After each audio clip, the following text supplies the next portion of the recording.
Hello and welcome to this course where you will learn how to build real-world Flutter apps. I created this course because I feel that there is a big knowledge gap between knowing how to build UIs in Flutter and how to build complete applications that solve real problems.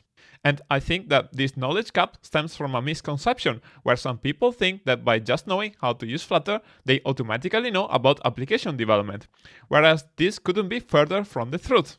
Because application development is a complex topic with a bigger learning curve than what you need to learn Flutter alone. Of course, if you spend some time building UIs in Flutter, you'll know about the widget tree and how anything that gets rendered on screen is just a composition of different widgets that you arrange to get the layout that you want.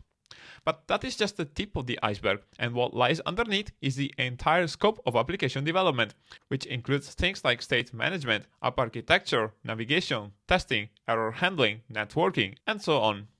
And even then, this only covers the front-end side of things, but real apps often need additional capabilities such as authentication, a remote database, cloud functions, third-party integrations, and other concerns that belong to the realm of backend development.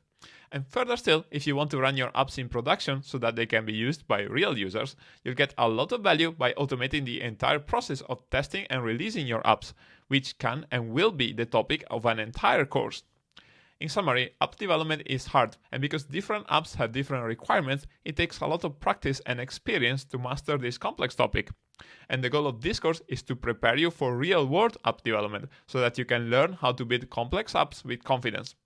In other words, this first course is all about professional application development and will focus specifically on the front-end side of things when building Flutter apps.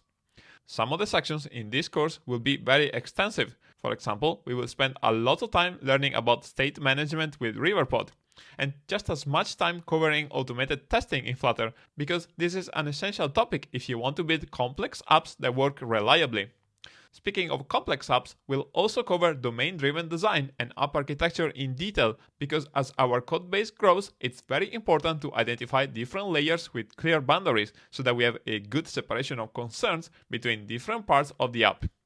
And since building real apps is one of the best ways to learn, another goal of this course is to build the front end for this e-commerce application, which includes many interesting features such as product listings, product details, shopping cart, signing flows, and many more. And as we build all these different features, we will hone our problem-solving skills and gradually build some experience and train our muscle memory so that we get better and better with every new challenge. In fact, this is not the kind of course where you just copy and paste what I type on screen without any explanation.